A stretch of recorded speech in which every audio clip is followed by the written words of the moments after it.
Hey guys, welcome to my Roadhouse 2024 movie review. And in this video, we are going to talk about the obvious, which is, hey, we're doing a remake to the freaking original Roadhouse? Okay. Should it have been done? Also, let's review Roadhouse 2024, rate it, and also ask the question, does it really live up to the original? And is it a worthy remake? Yeah. And let me start by saying, sure, yeah, it's another remake. We are always going to have an uproar when a classic is remade. But I must confess that in this case, to me, it was more like an eye roll than wanting to going through a full uproar, like grabbing a pitchfork and like torch and stuff. Like, no, dude, it's Roadhouse. And maybe we saw a different movie, but I've always considered Roadhouse just a fun movie that you like to watch. It's kind of a guilty pleasure, and sure, there's a lot of rewatch value to it. Yeah, I think some people are acting like this is maybe freaking like a remaking Star Wars or freaking The Godfather or something. I never even really considered like some groundbreaking classic. In the 80s, I wouldn't put this with like Lost Boys or Die Hard. This is more like, to me, like Footloose. It's fun, and not for nothing, but Patrick Swayze, filmography, like if I was part of like the Patrick Swayze fan club, I'd be more upset if they ever tried to remake like Dirty Dancing or Point Break. And dude, if you have to recast Dalton, I mean, listen, Patrick Swayze's amazing. Range, I'm sure, is great as an actor. But Jake Gyllenhaal, he's a solid actor. In fact, if you're not familiar with his work, watch Nightcrawler and you're welcome. I'm just saying, if Patrick Swayze's Ghost, see what I did there? Was making pottery and they're like, bro, we're going to recast Roadhouse Dalton with Jake Gyllenhaal. He's not going to be like with the pottery, like, no, don't do that. He'll be like, oh, Jake Gyllenhaal. Oh, that's great. Yeah. Oh, yeah. That works. Yeah.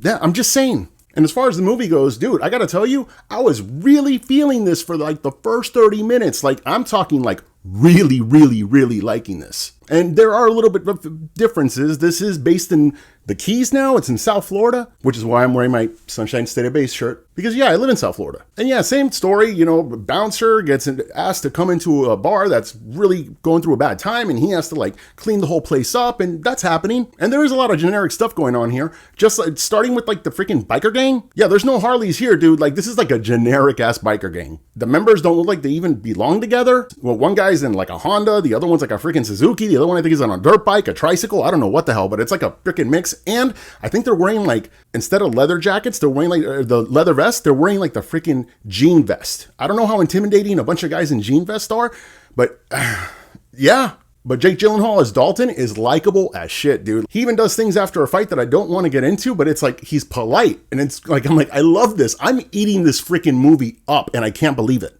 Though I will say the tone does start to change a little bit. And yeah, starting with the main villain, there's a scene on a boat and it's like freaking major cheese to the point that it felt like I was watching a really cheesy sci-fi movie, like on Sci-Fi Channel, but it wasn't science fiction. And they're talking on the boat and I'm like, dude, right now, if a tornado made of sharks were to just show up, I'd be like, yeah, it feels like it fits the movie. It doesn't feel like out of place at all. That's how cheesy it was.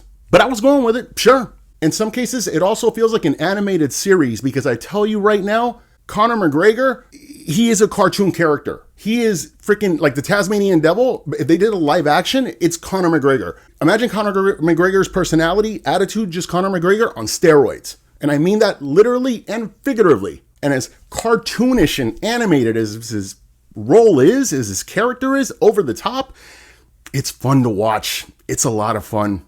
Stupid, but fun. So it's like, okay, serious movie, fun movie, cheesy movie, cartoonish movie.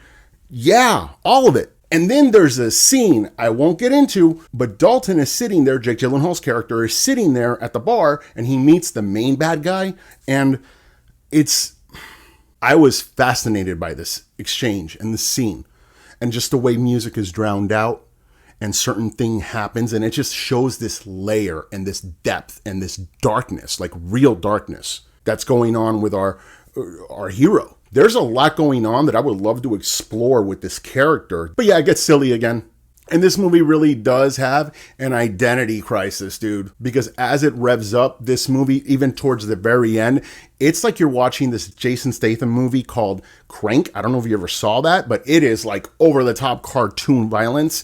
Yeah, we go there too. Still, it's fun. And the rewatch value here, as disposable as this movie actually is, the rewatch value is great. I could definitely watch this movie over again, which reminds me a lot of, and this movie is a total hot mess, but it's a fun hot mess. It really is. So as a remake, it's fine, man. People are remembering the old Roadhouse like it was some freaking iconic, like, masterpiece. It was honestly one throat tear away from being pretty forgettable. You know that was the best part of the movie when he tears the throat. Let's be honest. Yeah. And on a lazy day that you're just sitting on the couch and not doing crap, bro, totally watch this.